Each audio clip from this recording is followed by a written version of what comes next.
I was once told that walking through a doorway could cause someone to forget even the most precious memories they had. Memories of good, memories of bad, memories of love and of loss, all tucked away neatly, stored like the worn-out blankets that were kept to dress the rainy days and bad habits that happen from time to time.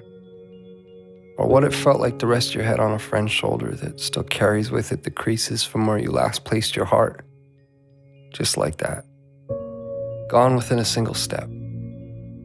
That somehow 3 beams and an imaginary line drawn across some old aching floorboards were all that stood between you and the infinite silence of the very things that once colored your mind with sound. It's funny. You can make yourself believe almost anything if you think about it for long enough. Was that you? Was that you?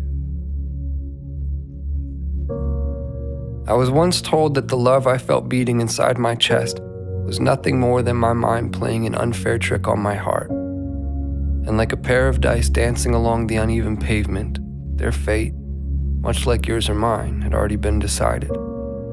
That even the cracks that drew their faults between 2 opposing sides could not escape a fate that was always destined to be sealed. To think that someone could actually believe that the swelling tides of my heart were no more than an anxious highway of ins and outs anchoring my imagination to the castles I've been building in the sky. Well, maybe they are the crazy ones.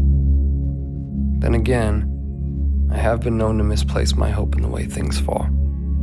And if I had to confess, there stands a greater chance that I've all but lost my mind in here. So I suppose it's better off this way. Because I've always believed that the odds of finding what you seek tend to favor those who are open to seeking them in the first place. And I, for one, have never quite understood how odds stand to get even without that frame in mind. To be clear, I've seen a million faces.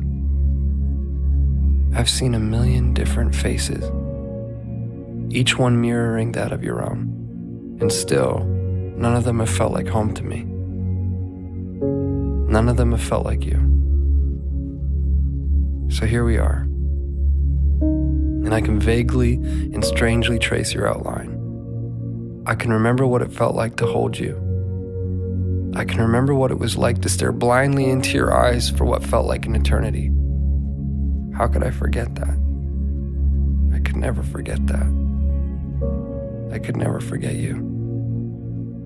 No matter how long it takes for my words to make their way through the vastness of this place we've called home, I unto you and you unto me, I say them and will continue to do so. Day after day, night after night, never knowing if you'll actually hear them. There's no place for time here. Just overlapping moments where I thought I'd found you, where I thought I heard the sound of your breath, where I felt your heart as it waited patiently for mine, retracing the steps that we left in the life before last, before our eyes closed, before the great divide, before a doorway stood between you and me. As it stands, I found myself in that doorway again, with both feet in and your heart on my sleeve. But I can't bring myself to walk through this time. Not yet, at least. Not until I take one last look and see that it was you. That it was always you. Our hearts strewn across those old fragile floorboards.